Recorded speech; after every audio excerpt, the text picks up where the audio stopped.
Olá, meus irmãos, dando sequência à nossa exposição em Mateus 24, e desta feita nós iremos discorrer um pouquinho os versos de números 27, 28 e 29. O verso de número 27 diz assim: Porque assim como o relâmpago sai do Oriente e se mostra até ao Ocidente, assim será também a vinda do Filho do Homem. Os versos de números 26 e 27, ou melhor, os versos de números 25 e 26, eu não estarei comentando, pois eu comentei, se eu não me engano, no segundo ou terceiro vídeo, ok? O verso de número 27 fala sobre um relâmpago que sai do Oriente, se mostra até ao Ocidente, e assim será também a vinda do Filho do Homem. Observe que quando a Bíblia fala sobre relâmpago, ela está usando uma figura de linguagem para descrever algo muito rápido e inesperado, né? O relâmpago, quando aparece no céu, tem essa finalidade. Ele é algo muito rápido e inesperado ou iminente, não é? E é interessante nós observarmos que em textos bíblicos, como por exemplo no Antigo Testamento, quando a Bíblia usa uma figura de linguagem como por exemplo relâmpago, ela frequentemente refere-se à presença de Deus ou também à vinda do próprio Deus, como que trazendo juízo sobre a terra. Então guarde isso, relâmpago tem esse relâmpago na Bíblia Sagrada, no Antigo Testamento, usada pelos autores veterotestamentários, eles usavam essa figura de linguagem, relâmpago, para se referir a duas coisas: ou à presença de Deus, ou ao juízo de Deus sobre Israel. Confira depois textos bíblicos, como por exemplo o livro do Êxodo, capítulo 19, verso de número 16, o capítulo 20, verso de número 18, o livro de Jó, capítulo 36, verso de número 30, o livro do profeta Ezequiel, capítulo 21, verso de números 15 e 28, e também o livro de Zacarias, capítulo 9, verso de número 14. Ou seja, Jesus está descrevendo que o juízo vindouro seria representado ali pelos romanos, pelo Império de Roma, onde as tropas e as legiões romanas invadiriam Jerusalém, a destruiriam, matariam muita gente e levaria também cativo. Seria como relâmpago, seria algo muito rápido, algo inesperado, e traria também juízo, assim como os autores bíblicos veterotestamentários usavam essa figura de linguagem para trazer um sentido para Israel, como que alguma nação, seja ela a Síria, não é? E assim por diante, invadiriam Jerusalém e traria juízo de Deus. Seria como relâmpago, algo muito rápido e inesperado. O Evangelho segundo Lucas, capítulo 23, versos de números 28 e 30, Jesus fala sobre esse juízo vindouro, dizendo assim, a partir do verso 28 do capítulo 23 do Evangelho segundo Lucas: Porém, Jesus, voltando-se para elas, para as mulheres, né, disse: Filhas de Jerusalém, não choreis por mim, chorai antes por vós mesmas e por vossos filhos, porque eis que hão de vir dias em que dirão: Bem-aventuradas as estéreis, e os ventres que não geraram, e os peitos que não amamentaram. Verso 30. Então começarão a dizer aos montes: Caí sobre nós, e aos outeiros: Cobri-nos. Tinha uma realidade no contexto do ano 70 depois de Cristo, com a queda de Jerusalém. Agora, um fato curioso é que o próprio historiador judeu Flávio Joséfo nos informa que dois fenômenos interessantes para tentarmos. Joséfo diz que uma estrela em forma de espada ou em formato de espada pairou sobre o céu de Jerusalém. Joséfo também narra um evento e um fenômeno extraordinário de uma luz fulgurante, muito brilhosa, que pairou sobre o templo judaico e fulgurou todo o templo ali por um período de cerca de meia hora. Eram sinais no céu que estava acontecendo ali antes mesmo da queda de Jerusalém. Observe também, meus irmãos, um fato bem interessante, por exemplo, no livro de Atos, capítulo 27, deixa eu conferir aqui o texto, Atos, capítulo 27, narra o episódio do náufrago, onde estava o navio, né? Onde Paulo estava no navio juntamente com alguns soldados, com seus companheiros, e o texto diz que houve uma tempestade tão grande no alto mar, né? No mar Mediterrâneo. Curiosamente, Jesus havia dito também numa passagem paralela a Mateus 24, no Evangelho segundo Lucas, capítulo 21, né? Que haveria perplexidade nas ondas do mar, né? E de fato o mar Mediterrâneo era era atacado, né, por ondas enormes. E de fato o navio que estava o apóstolo Paulo naufragou e se despedaçou com essas ondas que destruíram aquele navio.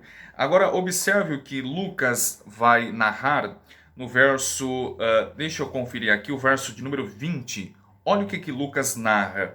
E não aparecendo havia já muitos dias, nem sol, nem estrelas, e caindo sobre nós uma não pequena tempestade, fugiu-nos toda a esperança de nos salvarmos. Observe que Lucas diz que o sol nem as estrelas não deram luz por muitos dias. Jesus disse que haveriam sinais no céu, sinais na terra. E observe que de fato o sol nem a lua deram a luz durante alguns dias em decorrência daquela tempestade no mar Mediterrâneo. Há registros que o mar Mediterrâneo, debaixo dele, há muitos navios que se despedaçaram e afundaram ali devido às fortes tempestades e às perplexidades das ondas do mar Mediterrâneo, cumprindo o que Jesus disse que haveriam sinais também nos mares, né? Em Lucas 21, confira depois. Jesus continua o sermão e ele diz assim no verso de número 28: Pois onde estiver o cadáver, aí se ajuntarão as águias. Quando Jesus fala onde estiver o cadáver, aí se ajuntarão as águias, quando ele fala sobre águias, ele está apontando para os romanos. Por quê? Porque a insígnia militar dos romanos era de fato uma águia, ou seja, onde estiver os cadáveres, onde estiver os corpos dos judeus ali mortos, né, ali também se ajuntarão as águias romanas.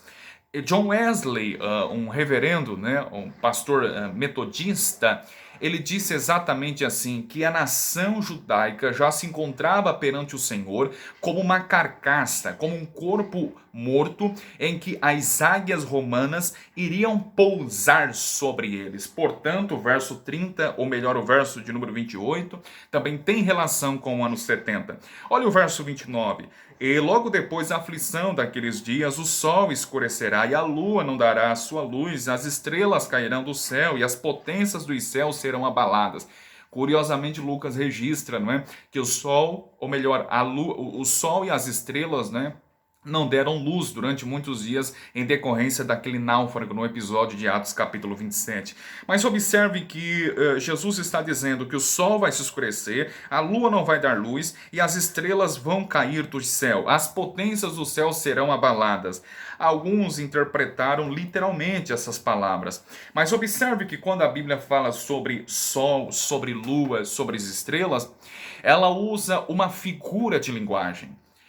E normalmente referem-se às autoridades governamentais, aos poderes constituídos por Deus.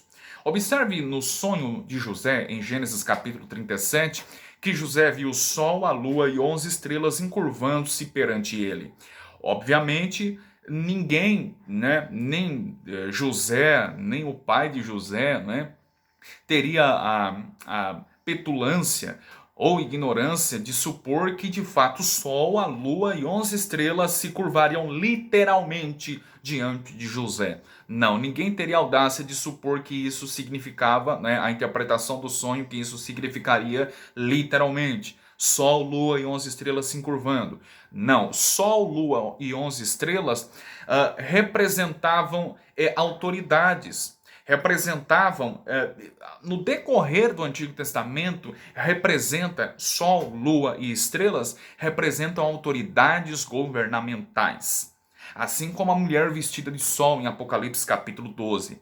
Até hoje, quando nós olhamos alguém muito importante, muito interessante, né, nós falamos usando expressões do tipo a estrela do cinema, não é?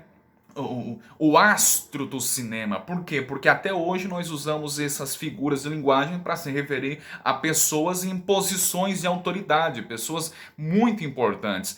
Até hoje também há bandeiras onde há representações de sol, de estrelas. Por exemplo, a nossa bandeira, a bandeira brasileira, tem sim estrelas pintadas no centro dela, não é? Por quê? Porque Sol, Lua e estrelas representam posições de autoridades, autoridades governamentais. E de fato é isso que Jesus está dizendo aqui, que o Sol ia escurecer, a Lua não ia dar mais a sua luz, as estrelas também cairiam do céu, ou seja, autoridades governamentais sendo abaladas. Seria Jerusalém sendo abaladas pelos impérios ou pelo império inimigo romano. Observe textos no Antigo Testamento, deixa eu conferir. Por exemplo, inicialmente, o livro do profeta Ezequiel, Isaías, Jeremias, Ezequiel. Ezequiel 32, versos de números 7 e 8. Observe, Ezequiel 32, versos 7 e 8. Eu vou fazer questão de ler esses textos. E apagando-te eu cobrirei os céus e enegrecerei as suas estrelas. Ao sol encobrirei com uma nuvem, e a lua não deixará resplandecer a sua luz. Verso 8: todas as brilhantes luzes do céu enegrecerei sobre ti, e trarei trevas sobre a tua terra, diz o Senhor Jeová. Não há nenhum registro que o juízo de Deus aqui sobre a terra do Egito, né? De fato, houve esse cumprimento literalmente. Não há nenhum registro de que as estrelas seriam enegrecidas, de que a lua deixaria de dar sua luz, de que as brilhantes luzes do céu também seriam enegrecidas. Não há nenhum registro, mas indica perda de autoridade, indica exatamente poderes governamentais ali, aquela nação sendo destruída pelo juízo vindouro. É interessante, lá no Evangelho segundo Lucas, né, capítulo 10, quando Jesus envia os 70 para a missão e eles voltam alegres, dizendo: Senhor, em teu nome até os demônios nos sujeitam. Jesus responde: eu vi a Satanás cair do céu como relâmpago. Observe, Satanás caiu do céu literalmente? É claro que não. Satanás não tem um corpo físico. Satanás não é matéria, como eu e você. Satanás é espírito, logo um espírito não tem carne nem osso. Jesus confirma isso após a sua ressurreição. Os anjos são espírito, carta aos Hebreus 1:14. Logo, um espírito não tem carne nem ossos, os anjos são espíritos. Quando ele cai do céu, não pense que ele cai assim como no filme do Thor, não é? Não é literalmente essa queda de Satanás que Jesus fala em Lucas 10. Mas observe que ele diz que ele caiu do céu como um raio ou como um relâmpago. Significa, é uma figura de linguagem para significar perda de autoridade, perda de posição, logo tem tudo a ver. Observe mais um texto, ou mais alguns textos, né? Em Isaías, capítulo 34, versos de números 4 e 5, diz assim: e todo o exército dos céus se gastará, e os céus se enrolarão como um livro, e todo o seu exército cairá. Como cai a folha da vide, como cai o figo da figueira. Verso 5: porque a minha espada se embriagou nos céus, eis que sobre Edom descerá, e sobre o povo do meu anátema para exercer juízo. Observe, será que o juízo de Deus que viria sobre Edom, será que de fato os céus se enrolaram literalmente como um livro? É claro que não, é uma figura de linguagem. As folhas aqui, como representando o juízo, folhas de figueira de fato caíram? É claro que não, é figuras de linguagem. Observe ainda, vamos voltar um pouquinho atrás, capítulo 13, verso de número 10, diz assim: porque as estrelas dos céus e os astros não deixarão brilhar a sua luz, o céu se escurecerá ao nascer O sol se escurecerá ao nascer e a lua não fará resplandecer a sua luz. Será que o juízo de Deus é a queda vindoura de Babilônia, aqui no capítulo 13 de Isaías, não é? Será que de fato as estrelas dos céus e os astros deixaram de brilhar? Não, não há nenhum registro dessas informações, portanto, são figuras de linguagens. Até hoje nós usamos expressões dizendo: o céu desabou-se diante de mim, não é? Ou o céu desabou-se sobre mim, não é? O céu está fechado como bronze. É evidentemente que nós não estamos falando literalmente, mas até hoje nós usamos figuras e linguagens para representar um contexto e uma circunstância pela qual nós estamos vivendo. Portanto, Mateus 24, versos de números 27, 28 e 29 também teve um cumprimento lá atrás, no ano 70. Nós daremos sequência, meus irmãos, ok? Vamos dar sequência.